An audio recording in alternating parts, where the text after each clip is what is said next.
Bonjour à tous, bon sabbat. J'espère que vous avez passé une bonne semaine. Oui. Cette semaine, j'ai hésité. Quel sujet je pourrais bien présenter ce sabbat? Et j'avais en tête un sujet que m'avait demandé un frère donc sur la loi du dimanche, mais j'ai hésité. Je me suis dit, est-ce que c'est vraiment de ça dont l'Église a besoin aujourd'hui? Et hier, j'étudiais avec Mohé et on a parlé d'un sujet et je lui ai dit, voilà, c'est ça dont l'Église a besoin. Alors, je prie le Seigneur que vous puissiez être nourris aujourd'hui et que vous puissiez apprécier les paroles du Seigneur. Alors, qu'est-ce qui manque pour que Jésus puisse revenir? Qu'est-ce qu'il nous manque? Pourquoi est-ce qu'il n'est pas encore là? On le dit très souvent, Jésus revient bientôt. Mais pourquoi il n'est pas encore là? Pourquoi? Qu'est-ce qui nous manque? Alors peut-être le verset clé va vous donner un indice. Dans Jean 14, nous avons lu, il dit « Et moi, je prierai le Père, et il vous donnera un autre consolateur, afin qu'il demeure éternellement avec vous, l'Esprit de vérité que le monde ne peut recevoir, parce qu'il ne le voit point et ne le connaît point, mais vous, vous le connaissez, car il demeure avec vous et il sera en vous. » Alors de quoi nous avons besoin? Jésus a comparé bien souvent sa venue avec des paraboles. Il a utilisé des paraboles pour nous montrer ce qu'il voulait que nous fassions et comment nous préparer. Et je voudrais vous citer la parabole des 10 vierges. Vous la connaissez bien, n'est-ce pas? Mais j'aimerais quand même la relire. Je ne vais pas m'attarder trop sur cette parabole, j'aimerais aller dans d'autres points, mais j'aimerais relire cette parabole parce qu'elle a beaucoup à nous apprendre, à nous, qui nous préparons pour la fin des temps. Matthieu 25, nous voyons au verset 1, il est dit « Alors le royaume des cieux sera semblable à 10 vierges qui, ayant pris leur lampe, allèrent à la rencontre de l'époux. 5 d'entre elles étaient folles et 5 sages. Les folles, en prenant leur lampe, ne prirent point d'huile avec elles, mais les sages prirent avec leur lampe de l'huile dans des vases. » Alors, comme je disais, je ne vais pas trop m'attarder sur cette parabole, mais j'aimerais quand même qu'on puisse comprendre le contexte de cette histoire. Lorsqu'il y avait un mariage autrefois, la cérémonie se déroulait sur environ une semaine, et toute la cérémonie était marquée de rituels et de rites bien cadrés.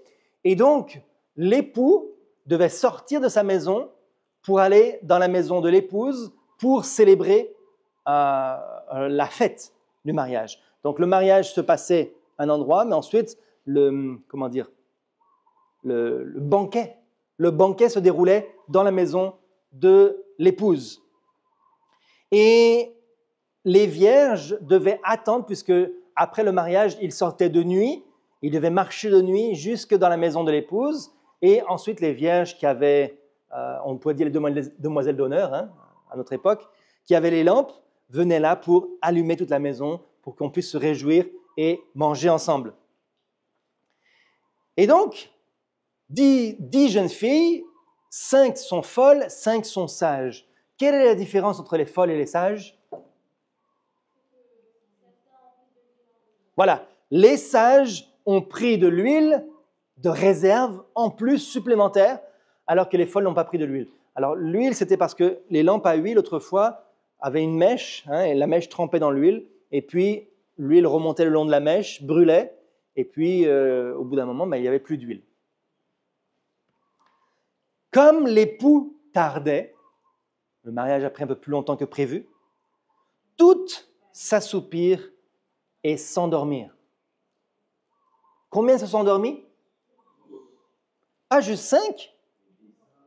Moi, quand j'étais jeune, je pensais que les vierges folles s'étaient endormies et que les vierges sages étaient restées réveillées. Mais non, la parole de Dieu nous dit toutes endormies. Tous les enfants de Dieu se sont endormis. Et au milieu de la nuit, on cria « Voici l'époux, allez à sa rencontre ». Nous qui sommes adventistes, nous savons que ce cri de minuit, c'est l'annonce du retour de Jésus. Alors toutes ces vierges se réveillèrent et préparèrent leurs lampes. Et donc, pendant toute la nuit, il fallait préparer la lampe parce que la mèche se consume un peu. Donc, il faut couper un petit peu la mèche. Voilà. Et on se rend compte que, comme les lampes ont brûlé une bonne partie de la nuit, il y a déjà presque plus d'huile. Donc, les folles dirent aux sages, « Donnez-nous de votre huile, car nos lampes s'éteignent. » Et les sages répondirent, « Non, il n'y en aurait pas assez pour nous et pour vous.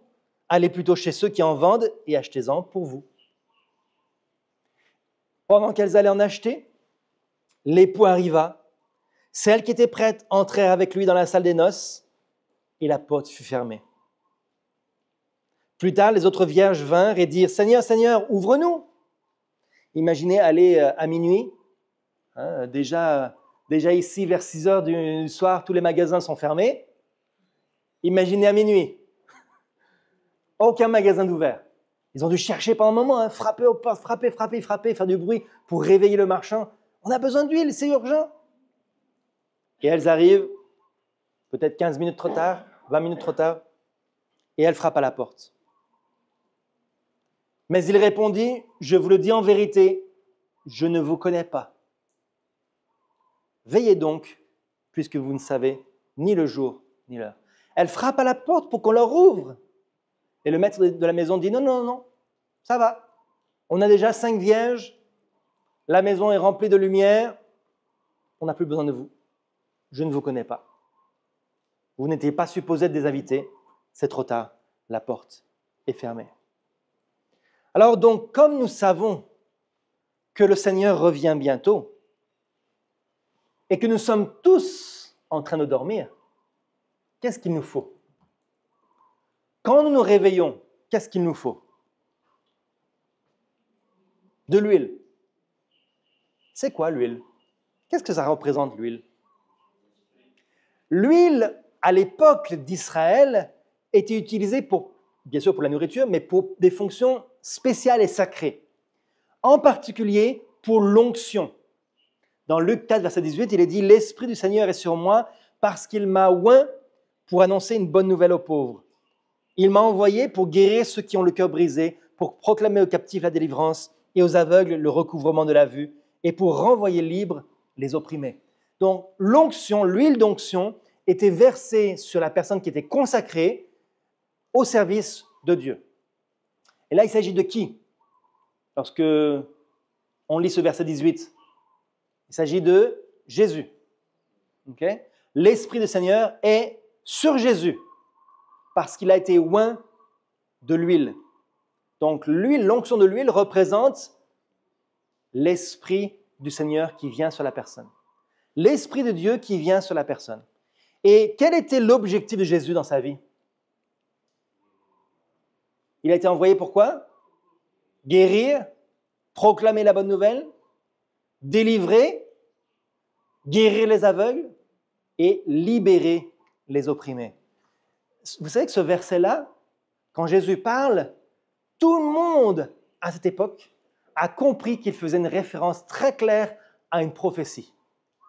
On trouve cette prophétie dans Ésaïe 61, verset 1, dans l'Ancien Testament, des années auparavant, environ 400 ans avant Jésus-Christ, les prophéties avaient été déjà annoncées. Et Ésaïe avait dit, « L'Esprit du Seigneur, l'Éternel est sur moi, car l'Éternel m'a oint pour porter de bonnes nouvelles aux malheureux. Il m'a envoyé pour guérir ceux qui ont le cœur brisé, pour proclamer aux captifs la liberté, aux prisonniers la délivrance. » Vous voyez les mêmes paroles? Donc l'onction avec de l'huile signifiait qu'un oint allait venir. Qui était cet oint? Jésus-Christ. Maintenant, j'ai une question. Vous avez peut-être déjà vu les prêtres catholiques qui font l'onction, n'est-ce pas? Vous avez peut-être déjà vu? Vous le savez? Les prêtres prennent 1-2 gouttes d'huile et ils mettent sur le front de la personne, sur la tête de la personne, et ils font le signe de croix et ils disent, voilà, la personne est ointe. Comment c'était l'onction dans la Bible? Quand on donne le Saint-Esprit, quand Dieu donne le Saint-Esprit, comment est-ce qu'il le donne? 1 ou 2 gouttes? Regardez, Psaume 133, verset 2. C'est comme l'huile précieuse, l'huile sacrée, qui, répandue sur la tête, descend sur la barbe d'Aaron, qui descend sur le bord de ses vêtements. Est-ce que c'était 2-3 gouttes? C'était une fiole remplie d'huile et on la répand. On ne dit pas asperger quelques gouttes. Elle était répandue, le Saint-Esprit était répandu comme de l'huile, descendait sur le visage, sur la barbe, sur les vêtements et allait jusque sur le bord de ses vêtements, probablement le tour du cou. Donc c'était beaucoup d'huile. Le Saint-Esprit est répandu en abondance sur ceux qui reçoivent l'Esprit. Ce n'est pas juste quelques gouttes. Dans Tite, chapitre 3, versets 4 et 6, il est dit « Mais lorsque la bonté de Dieu, notre Sauveur, et son amour pour les hommes a été manifesté, il nous a sauvés. Non à cause des œuvres de justice que nous aurions faites, mais selon sa miséricorde, par le baptême de la régénération et le renouvellement de l'Esprit qu'il a répandu sur nous avec abondance. » Frères et sœurs, est-ce que vous avez reçu l'Esprit de Dieu après votre baptême? Pourtant, il est dit, après avoir été baptisés, nous avons été renouvelés par le Saint-Esprit qu'il a répandu sur nous avec abondance par Jésus-Christ, notre Sauveur. Est-ce qu'il ne manque pas quelque chose pour que nous puissions être sauvés? Il nous manque ce Saint-Esprit avec abondance. Un esprit qui coule partout sur notre tête, qui nous inspire, qui nous pousse à agir pour le Seigneur. Et pour pouvoir recevoir cette onction, qu'est-ce qu'il fallait? Acte 2, verset 38, il est dit, Pierre leur dit, « Repentez-vous et que chacun de vous soit baptisé au nom de Jésus-Christ pour le pardon de vos péchés et vous recevrez le don du Saint-Esprit. » J'aime beaucoup les mathématiques. Okay? Je ne sais pas si certains parmi vous aiment les maths. Moi, j'aime bien les maths. Et ici, je vois une équation ou une opération. En fait, c'est une addition. Tout simple. Repentez-vous, numéro 1. Soyez baptisés, numéro 2. Égal, vous recevrez le don du Saint-Esprit. Ça plus ça égale ça. Est-ce que c'est compliqué à comprendre? Même Lily Joy, je crois que c'est la plus petite parmi nous, elle est capable de comprendre que 1 plus 1, ça fait 2. Donc, si on n'a pas le Saint-Esprit, soit il manque le numéro 1, soit il manque le numéro 2. Qu'est-ce qui manque? Peut-être certains parmi vous, vous n'êtes pas baptisés. Peut-être. Et dans ce cas-là, vous savez ce qu'il faut faire. C'est facile. Ce n'est pas une étape très compliquée, le baptême. En fait, c'est la naissance. C'est la toute première étape dans la vie d'un bébé chrétien. Quand je dis un bébé chrétien, c'est un bébé spirituel. On ne baptise pas les enfants. Mais un enfant spirituel, ce n'est pas compliqué d'être baptisé. On a accepté de suivre Jésus-Christ. On a dit, je veux faire la volonté de Dieu. Je suis faible, mais je veux faire la volonté de Dieu. Mais qu'est-ce qui manque? La repentance. Il manque cette étape-là. Nous n'avons pas encore compris ce que c'est que la repentance qui est nécessaire pour recevoir le don du Saint-Esprit. En réalité, lorsque nous sommes baptisés, nous devenons des membres du royaume de Dieu, n'est-ce pas? Nous devenons fils et filles de Dieu lors du baptême. Et lorsque nous entrons dans le royaume de Dieu, nous entrons non pas en tant que simples humains, mais nous devenons des sacrificateurs. Dans Apocalypse 1, versets 5 et 6, il est dit « À celui qui nous aime, qui nous a délivrés de nos péchés par son sang, et qui a fait de nous un royaume, des sacrificateurs pour Dieu, son Père. À lui soit la gloire et la puissance au siècle des siècles. Amen. » Donc, nous devenons quoi? Sacrificateurs. Comme Aaron. Aaron était sacrificateur. En fait, souverain sacrificateur. Et lorsqu'on consacrait un sacrificateur, qu'est-ce que le sacrificateur devait recevoir pour être consacré? De l'huile. Ça veut dire que nous devons recevoir le Saint-Esprit lorsque nous voulons entrer dans le royaume de Dieu. 1 Pierre 2, verset 9, nous dit « Vous, au contraire, vous êtes une race élue, un sacerdoce royal. » C'est quoi un sacerdoce? Voilà, le ministère des prêtres, des sacrificateurs. Voilà, la fonction des prêtres. Nous devenons des prêtres pour Dieu. Et le rôle des prêtres, c'était d'aider les gens, les membres du peuple, tout simple, les gens autour d'eux. Donc, nous devenons des ambassadeurs de Dieu pour aider les gens qui sont autour de nous. Des missionnaires, nous devenons des missionnaires. Et pour devenir un missionnaire, il fallait être quoi? Oint avec une huile spéciale. Donc vous devenez un sacerdoce royal, une nation sainte, un peuple acquis. Pourquoi est-ce qu'on est un peuple spécial? Afin que vous annonciez les vertus de celui qui vous a appelé des ténèbres à son admirable lumière. La seule raison, frères et sœurs, pour laquelle nous sommes un peuple saint, ce n'est pas pour nous regarder le nombril en disant « Ah, nous sommes saints, nous sommes parfaits, nous sommes différents de ces gens-là. » C'est ça, ce n'est pas ça la raison. La raison pour laquelle nous sommes un peuple saint, c'est pour annoncer.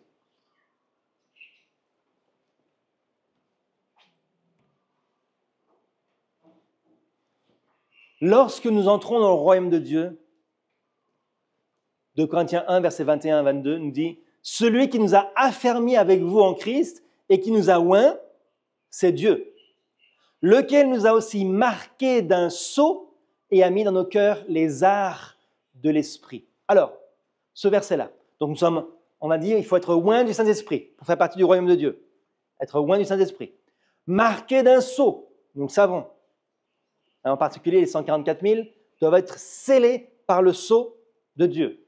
Je ne vais pas rentrer dans ce sujet-là aujourd'hui, mais vous le savez. Et nous devons recevoir les arts de l'Esprit. C'est quoi des arts?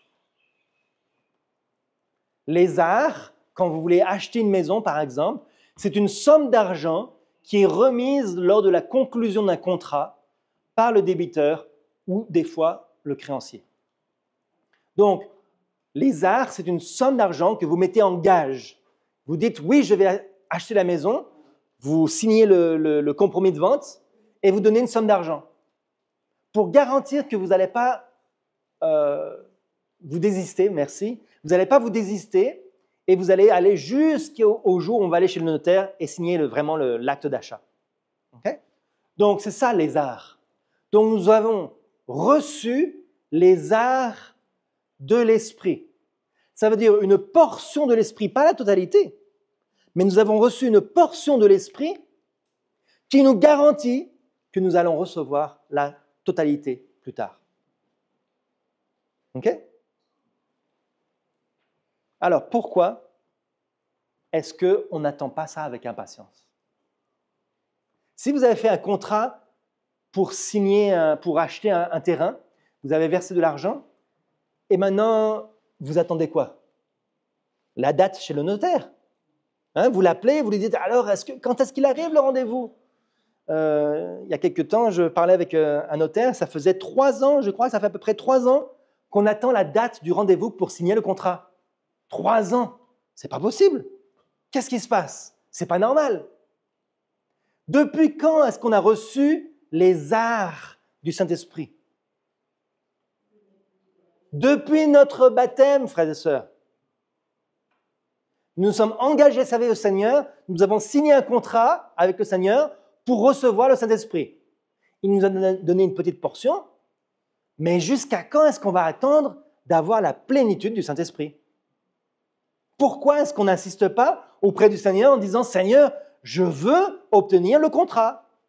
Je veux que tu me donnes la plénitude du Saint-Esprit. » Sir White explique dans Conquérant Pacifique, page 46, elle dit « Puisque nous pouvons recevoir la puissance d'en haut, pourquoi n'avons-nous pas faim et soif du don du Saint-Esprit? Pourquoi n'en parlons-nous pas et ne prions-nous pas pour l'obtenir? Pourquoi ne prêchons-nous pas sur ce sujet? Le Seigneur est cependant plus disposé à nous l'accorder que ne le sont les parents de donner de bonnes choses à leurs enfants. Tout serviteur de Dieu devrait demander au Seigneur de le baptiser chaque jour de l'esprit. Chaque jour, je dois appeler le notaire et lui dire « Hey, quand est-ce que tu me donnes le rendez-vous ?» Et le lendemain « Hey, tu ne m'as pas encore appelé pour le rendez-vous. » Qu'est-ce qui va se passer? Qu'est-ce que vous croyez? Si je fais ça chaque jour avec le notaire. Et il va être tellement fatigué qu'il va me dire « Ok, c'est bon. » Ça s'est passé avec moi lorsque je suis arrivé tout juste ici, ça fait à peu près 3 mois. Je suis arrivé là et une des premières choses, c'est d'ouvrir un compte bancaire. Je suis allé à la banque, j'ai donné tous les papiers pour ouvrir le compte bancaire et la personne m'a dit « Ok, le responsable de l'agence va te rappeler pour prendre rendez-vous. Ça va prendre environ une semaine. » Bon, ok, pas de problème. J'ai attendu la semaine est passée, il n'y avait rien. Le lundi, j'ai appelé, parce que ça c'était le vendredi, donc le lundi j'ai appelé, j'ai dit alors le rendez-vous. Ah oui, c'est vrai, on a oublié, donc je vais mettre une note sur son bureau pour que vraiment il t'appelle. Il va t'appeler cette semaine, hein. Il va t'appeler cette semaine sans faute. Tous les jours de la semaine, j'ai attendu. Le vendredi matin, j'ai dit je vais me présenter. Je ne vais pas juste appeler au téléphone, je vais aller au bureau. Et puis, je vais au bureau, il me dit, et donc je demande à parler avec le responsable, il me dit, bah là, il n'est pas disponible, est-ce que tu peux revenir dans 2 semaines? Je dis, quoi? 2 semaines? J'ai déjà attendu tout ce temps-là, je ne vais pas encore attendre 2 semaines. Il m'a dit, ah, je peux te donner rendez-vous seulement dans 2 semaines ou bien cet après-midi? Je dis, ah ben voilà, cet après-midi. Parce que j'ai insisté, qu'est-ce qui s'est passé? Les portes se sont ouvertes. Okay? Si on insiste pour recevoir le Saint-Esprit, qu'est-ce que Dieu va faire? Chaque jour, on demande au Seigneur de le baptiser du Saint-Esprit. À ce moment-là, il va le faire. Alors pour ça, qu'est-ce qu'on devrait avoir dans l'Église? Un conseil de Sir White, pas de moi. Hein? Regardez ce qu'elle dit. Que des groupes de croyants se forment pour réclamer le secours et la sagesse céleste, afin qu'ils puissent concevoir et exécuter de sages projets. Une chose que j'ai remarquée ici, c'est que dans certaines églises en Polynésie, on a des réunions de prière le mardi soir ou le mercredi soir, mais dans d'autres églises, on n'en a pas. Pourquoi? Il dit que des groupes de croyants se forment. Est-ce qu'on est obligé de tous venir à l'église? Forcément, non. On n'est pas obligé d'aller à l'église forcément pour se réunir pour prier. On peut se réunir chez un frère, chez une sœur plus proche de nous. On peut se réunir par téléphone. Hein? Il n'y a rien qui empêche des réunions comme ça. Okay? On a tous les moyens technologiques aujourd'hui pour se réunir facilement. À l'époque de Sir White, il fallait prendre les chariots, hein, ou marcher longtemps. Prendre un chariot, ça veut dire prendre un cheval, atteler le cheval à la charrette. Ensuite, une fois qu'on arrive, dételer le cheval, le frotter parce qu'il avait transpiré, il ne faut pas laisser un cheval comme ça. C'était du travail. Il est dit qu'il prie surtout pour que Dieu accorde son esprit dans une riche mesure à ceux qu'il a choisis pour travailler à l'avancement de son règne. Combien prie pour les ouvriers de l'Église? Au lieu de parler les uns aux autres des ouvriers, quand je dis parler, je suis gentil, hein? Au lieu de se plaindre des ouvriers de l'Église, combien prie pour eux? La présence du Saint-Esprit chez les serviteurs de Dieu apportera à la proclamation de la vérité une force que tous les honneurs et toute la gloire du monde ne sauraient donner. Donc, les ouvriers ont besoin que vous priez pour eux.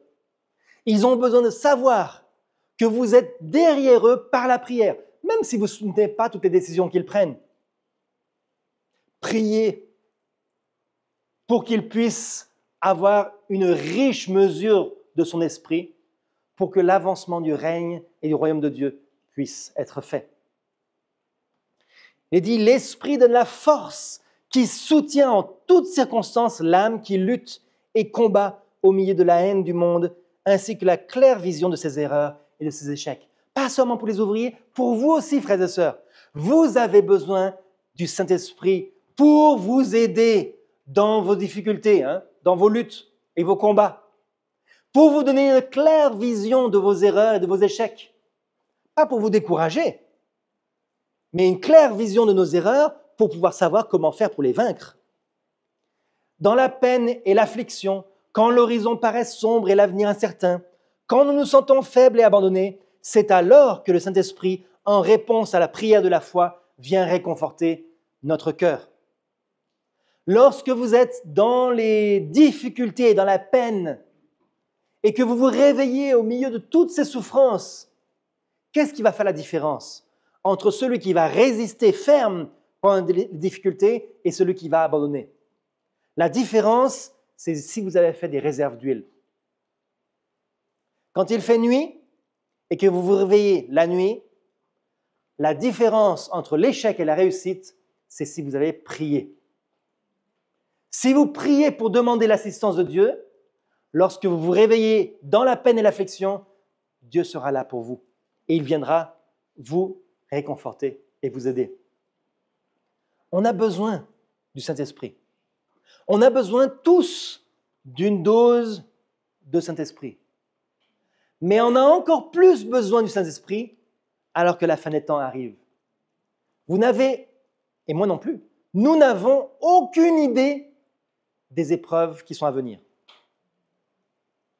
Si nous savions aujourd'hui, on serait découragé. Je vous le garantis. Qu'est-ce qui fait qu'on ne sera pas découragé?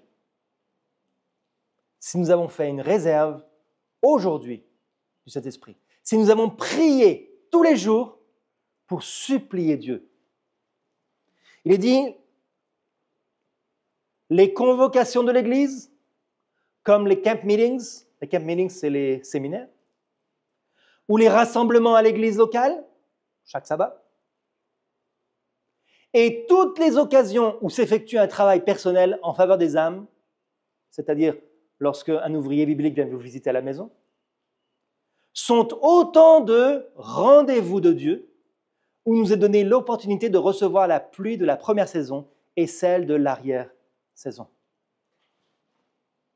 Dans 2 semaines, on a quoi? On a un séminaire, un camp meeting. Okay? On a une réunion. Cette réunion, c'est une réunion de qui? Du champ missionnaire? C'est une réunion un rendez-vous de Dieu. Cette semaine, j'ai reçu un rendez-vous parce que je suis allé déposer les papiers pour refaire ma carte d'identité qui était expirée. Donc, je suis allé déposer les papiers il y a peut-être 2 mois. Et cette semaine, ils m'ont envoyé un message. Tu peux venir chercher ta carte d'identité. Qu'est-ce qui se passe si je ne viens pas? Ils attendent un petit peu. En général, ils attendent 2 mois. Okay? Si au bout de 2 mois, je ne suis pas venu, ils détruisent. Tant pis pour moi. C'est manqué, c'est raté. J'ai perdu l'occasion d'avoir ce que je voulais avoir. Là, c'est juste une carte d'identité, ce n'est pas très grave. Mais si on manque les camp meetings ou les rassemblements à l'église locale, quelle opportunité on perd? On perd un rendez-vous avec Dieu. C'est quand même important, vous ne croyez pas? De rencontrer Dieu, de passer du temps avec lui. Donc, on ne devrait pas manquer une seule réunion aux convocations de l'Église, ou les rassemblements à l'Église locale le sabbat, ou les occasions d'avoir une visite. Jamais on ne devrait manquer ça. On devrait avoir hâte que Jésus vienne se rencontrer avec nous. Et on devrait avoir hâte de recevoir la pluie de la première saison et l'arrière-saison. Les deux. Comme je disais, la première saison, c'est les petites gouttes qu'on a reçues lorsqu'on s'est engagé, les arts de l'esprit. Et c'est la pluie de l'arrière-saison que nous attendons maintenant. Alors, comment on fait pour recevoir cette pluie? Lorsque les disciples se sont rassemblés dans la chambre haute, ils attendaient la pluie de la première saison, la pluie du printemps. Okay? La pluie de la première saison. Et qu'est-ce qu'ils faisaient? Acte 1, verset 14, il est dit « Tous, d'un commun accord, persévéraient dans la prière avec les femmes et Marie, mère de Jésus, et avec les frères de Jésus. Okay? » Tout le monde. Ils se sont mis d'accord ensemble. Et ils persévéraient dans la prière. Ça veut dire qu'ils ne priaient pas juste 5 minutes, mais ils priaient pendant des heures. Il est dit dans Témoignage pour l'Église, pour obéir à leur maître, les disciples s'assemblèrent à Jérusalem afin d'attendre l'accomplissement de la promesse. Ils y passèrent 10 jours à sonder leur cœur. Tiens, 10 jours, c'est à peu près le temps du séminaire. Ça tombe bien. Qu'est-ce que vous pensez si pendant ces 10 jours de séminaire, on passait ce temps-là à sonder nos cœurs, les uns avec les autres? Si jamais on passait du temps à se dire, frère, sœur, je t'ai offensé, le Saint-Esprit me l'a montré, je sais que je t'ai fait du mal et je t'en demande pardon. Oubliant toutes leurs divergences, c'est quoi des divergences? C'est quand on n'est pas d'accord, les uns avec les autres, pour des problèmes mineurs. Ils recherchèrent ensemble l'unité chrétienne pendant 10 jours. Le passage continue. Il peut en être de même aujourd'hui. Que les chrétiens mettent de côté toute dissension et se consacrent au salut des âmes. Qu'ils se réclament par la foi des bénédictions de la promesse et ils les recevront. Donc, voilà ce qu'on doit faire. On doit se réunir, on doit enlever tous les points qui nous divisent et ensuite, qu'est-ce qu'on doit faire? Consacrer au salut des âmes. Ça veut dire qu'on doit travailler. Ce n'est pas suffisant de juste s'être pardonnés les uns les autres, on doit aussi maintenant se mettre au travail. Regardez, en commençant par qui? Dans l'événement des derniers jours, il est dit « Je vous annonce qu'il devrait y avoir un complet réveil parmi nous. Le corps pastoral doit se convertir. » C'est qui le corps pastoral? C'est les pasteurs, les anciens et les ouvriers bibliques. Ils doivent se convertir. Nous devons nous convertir. Je parle de moi y compris. Nous devons être convertis. Parce que jamais un peuple ne sera converti si les dirigeants ne sont pas convertis. Des confessions, la repentance, des conversions sont nécessaires. Parmi les pasteurs, hein. Conversion. Beaucoup de ceux qui prêchent la parole ont besoin de la grâce transformatrice de Dieu dans leur cœur. Parmi les prédicateurs, ils ont besoin de la grâce de Dieu parce que leur cœur n'est pas encore pieux et sincère. Peut-être des prédicateurs parmi nous, moi y compris, n'ont peut-être pas ressenti encore la puissance de Dieu qui change les cœurs. Voilà pourquoi vous devez prier pour vos dirigeants.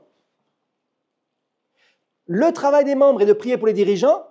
Le travail des dirigeants est d'être convertis pour que les membres puissent ensuite suivre le modèle.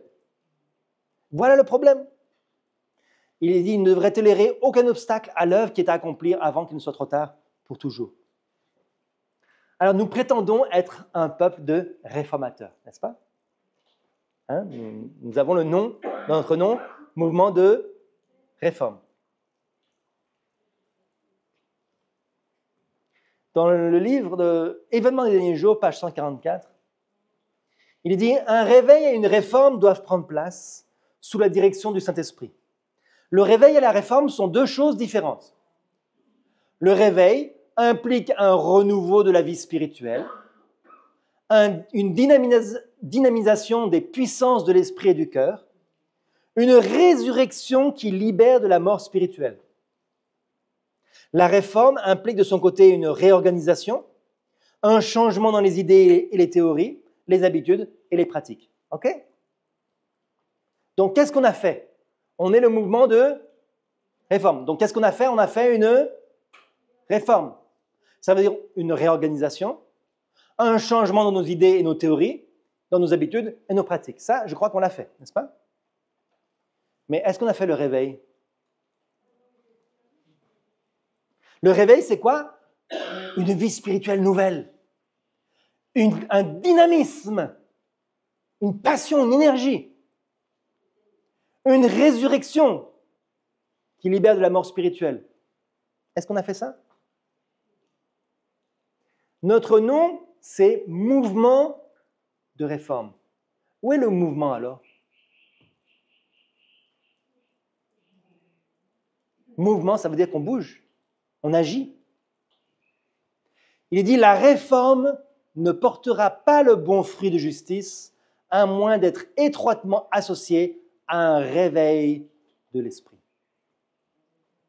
Notre mouvement de réforme est sur la bonne voie. Okay? On a une partie. On a eu cette partie-là, la partie théorique, j'allais dire. On a changé nos habitudes, nos pratiques, nos idées. Voilà, tout est nouveau. Ça, de ce côté-là, c'est bien. Maintenant, qu'est-ce qui nous manque? Il nous manque le réveil. Et sans le réveil, la réforme ne fonctionnera pas.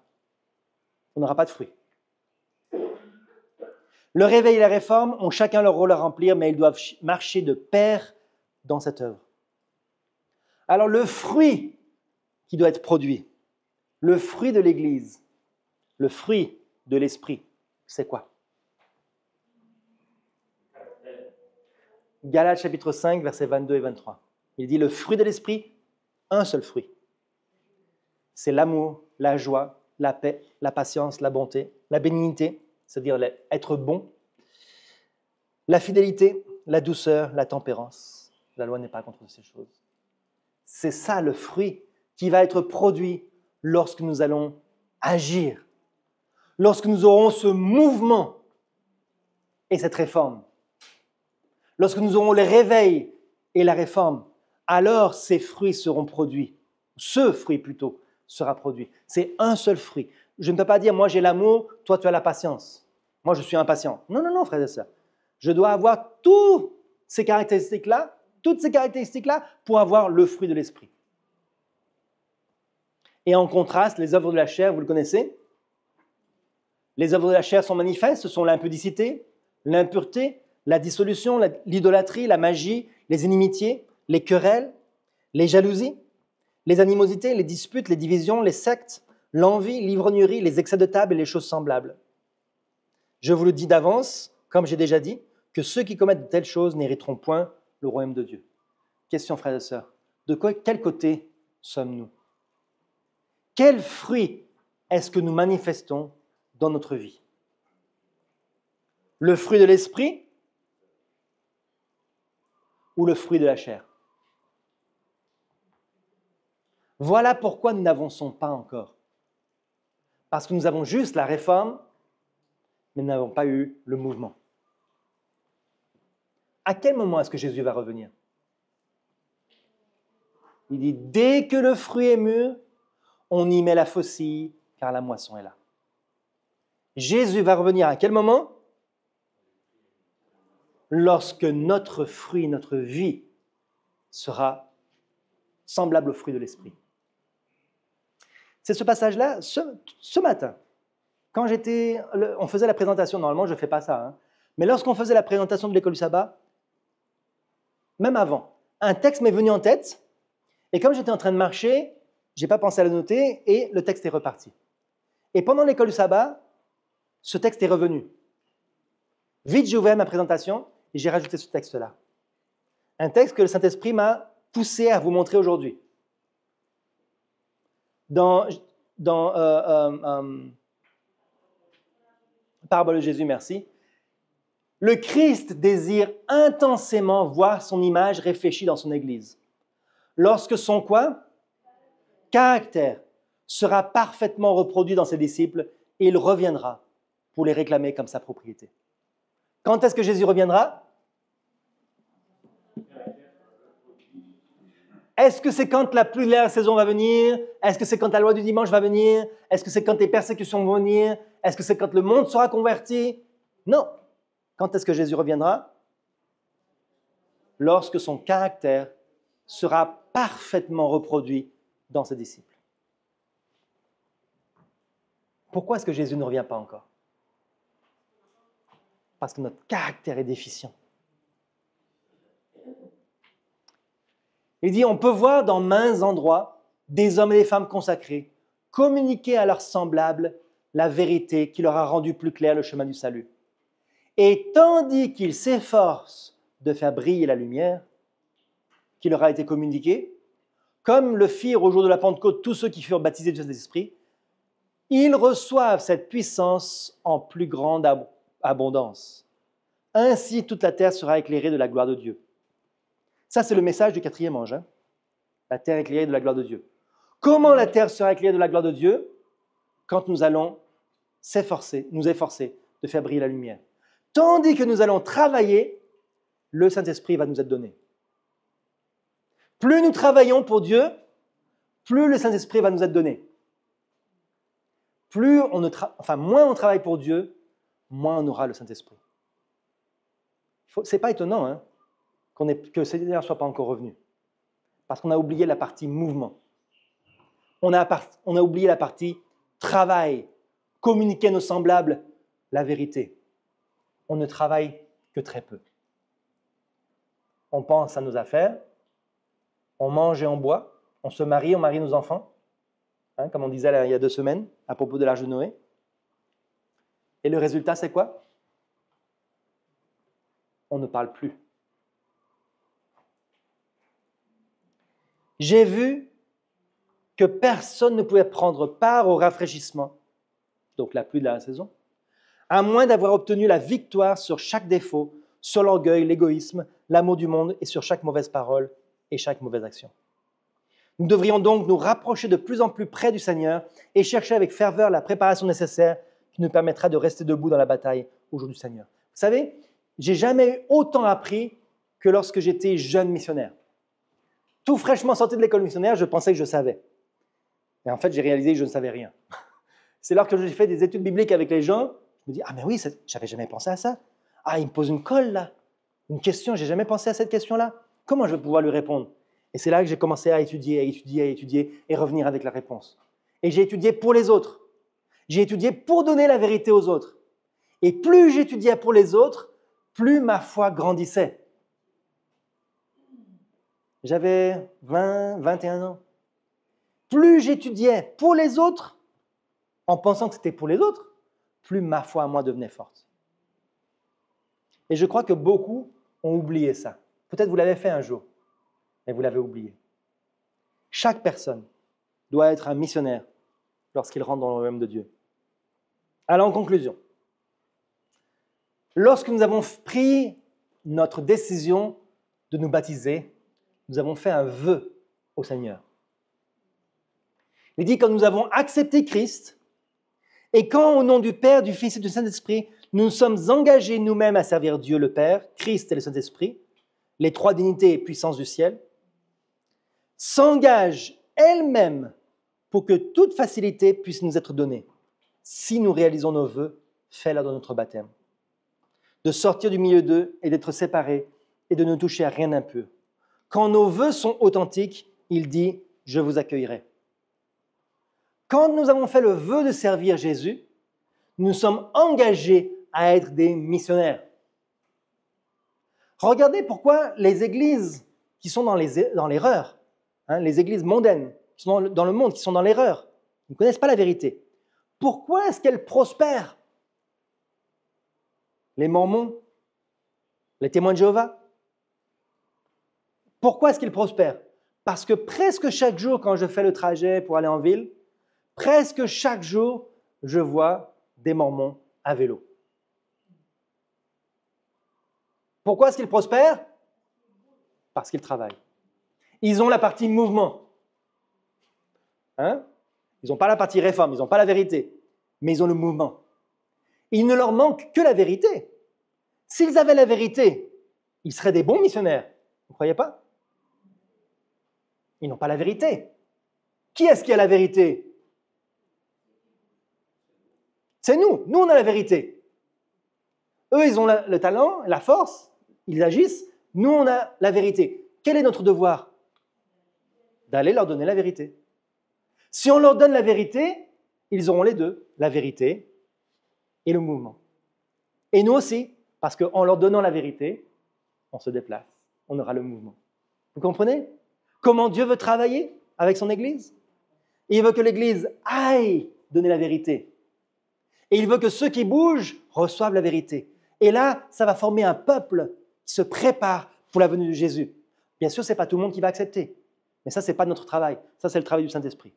Nous, notre travail, c'est le mouvement. Notre travail à nous, c'est d'être une armée. Parce qu'il est dit, il n'est rien que Satan redoute autant que l'action du peuple de Dieu. Voilà pourquoi il ne veut pas qu'on bouge. Parce qu'il a peur de l'action du peuple de Dieu. qui prépare la voie en ôtant tout obstacle, en sorte que le Seigneur puisse déverser son esprit sur l'Église languissante. On peut résister à chaque tentation, chaque influence néfaste, qu'elle soit notoire ou secrète, ni par la puissance, ni par la force, mais c'est par mon esprit, dit l'Éternel des armées. On va être une armée puissante qui résiste à la tentation si on se met à agir, si on bouge. La grande effusion du Saint-Esprit qui illumine toute la terre de sa gloire. C'est quoi ça? Le quatrième ange. Il n'y en a pas d'autre après le quatrième. Il n'y en a pas de cinquième, de sixième, septième. Non, il y en a juste 4. C'est lui qui illumine la terre de sa gloire. La grande effusion du Saint-Esprit ne viendra pas tant que nous n'aurons pas un peuple illuminé qui sache par l'expérience ce que c'est que d'être ouvrier avec Dieu. Beaucoup, ils disent « Ah, ces ouvriers-là ne font rien. Ce sont des jeunes qui ne travaillent pas. » Je l'ai entendu. Si eux-mêmes étaient ouvriers,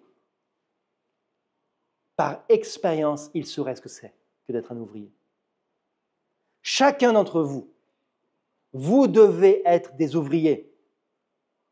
Pas forcément à temps plein, parce que les finances ne permettent pas d'avoir 36 ouvriers à temps plein. Par contre, vous devez être ouvrier avec Dieu. Lorsque nous aurons une entière consécration au service du Christ, accomplie de tout notre cœur, Dieu reconnaîtra ce fait par une effusion sans mesure de son esprit. Là, la pluie va tomber, quand tout le monde aura eu cette expérience d'être ouvrier avec Dieu personnel. À ce moment-là, le Saint-Esprit va tomber sans mesure. À ce moment-là, la pluie de la saison va tomber et rapidement après, le Seigneur revient. Mais cela ne se produira jamais tant que la plus grande partie de l'Église ne travaille pas avec Dieu. Mercredi matin, je suis allé avec frère Edgar. Je suis allé visiter, on avait 2 rendez-vous, finalement il y en avait eu juste un. Et on est allé visiter quelqu'un. Et qu'est-ce que je t'ai dit, frère Edgar, après les rendez-vous? Finalement, on a visité 2 personnes. Qu'est-ce qui s'est passé après le rendez-vous? Je t'ai dit, là, je me sens bien. Là, enfin, je me sens utile. Et frère Edgar, toi aussi, tu as senti ça, n'est-ce pas? En allant travailler, visiter les foyers, chez les gens, on se sent bien. Pourquoi? Qui est-ce qui vient nous aider? Le Saint-Esprit. Frère, la semaine dernière, vous avez eu un sermon sur le Saint-Esprit, qui était très bien. Cette semaine, vous avez la recette pour recevoir le Saint-Esprit. C'est le travail.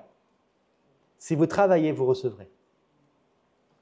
Et si vous avez besoin de plus d'Esprit Saint, parce que vous pensez ne pas savoir comment parler aux gens, priez, travaillez, et vous recevrez. Je me rappelle d'une expérience, quelqu'un qui m'avait raconté cette histoire, je ne sais pas si... En tout cas, je ne sais pas... Ah oui, je m'en souviens maintenant. C'est un adventiste de Montréal. Il était... je ne me rappelle plus son nom maintenant. En tout cas, il s'est converti et il avait un ami qui ne connaissait pas la vérité et qui voulait apprendre. Et donc cet ami lui a demandé « Est-ce que tu peux me donner des études bibliques ?» Alors il a dit oui. Et donc il faisait une étude biblique, je ne sais pas quel jour, peut-être disons le lundi, et il faisait l'étude biblique avec ce frère-là le lundi, cet homme-là. Cet homme-là ne connaissait rien du tout à la Bible. Hein? Il n'avait jamais touché une Bible de sa vie. Le lundi, il reçoit une étude biblique. Le mardi, il allait chez son meilleur ami pour lui répéter exactement l'étude biblique qu'il avait reçue. Il ne connaissait rien d'autre, hein? Rien du tout. Mais il répétait la même étude biblique. Et puis ensuite, la semaine suivante, il retournait écouter l'étude biblique, et le lendemain, il donnait ça à son meilleur ami. Et il a fait ça pendant toutes ses études bibliques. Et au bout de toutes les études bibliques, l'Église a annoncé, on va avoir un baptême. Il a dit non, il s'est levé avec son ami. Il a dit non, on va avoir 2 baptêmes. Parce que l'autre était déjà prêt. Voilà comment nous devons travailler. Si vous ne connaissez pas les choses, c'est des choses que vous ne connaissez pas, et vous en connaissez beaucoup plus que ce que vous pensez. Mais si vous ne connaissez pas, vous avez un peu peur, préparez une étude, allez la donner. Ensuite, retournez chez vous, préparez la deuxième, et allez la donner. Et vous allez voir, si les gens vous posent des questions compliquées, vous dites, ce n'est pas le sujet d'aujourd'hui, je te présenterai ça la prochaine fois. Hein, et la prochaine fois, vous rentrez à la maison, vous étudiez, vous demandez peut-être à droite, à gauche, hein, et vous étudiez, et vous êtes prêt pour répondre à la question ensuite la prochaine fois. Et vous allez voir les bénédictions qui vont découler. J'espère que tous, vous êtes d'accord pour travailler. Je crois que c'est ça le but de l'Église. C'est même, je crois, le seul but de l'Église. La raison pour laquelle nous sommes réunis. Nous ne sommes pas dans une chambre haute, hein, mais nous sommes dans une église qui est comme une chambre haute. La raison pour laquelle nous sommes réunis, c'est pour être ouvriers avec Dieu. Il n'y a pas de raison d'avoir une église si c'est juste un club social. Une famille, un club familial, des bons amis. Ça, on peut en avoir dans le monde. On n'a pas besoin d'une église pour ça. L'église est là pour travailler. Que Dieu vous bénisse, qu'il vous aide à avoir une dose spéciale du Saint-Esprit pour vous lancer dans le travail afin que vous puissiez avoir finalement l'effusion sans mesure de son esprit. C'est mon vœu, ma prière pour chacun d'entre vous. Amen. Amen.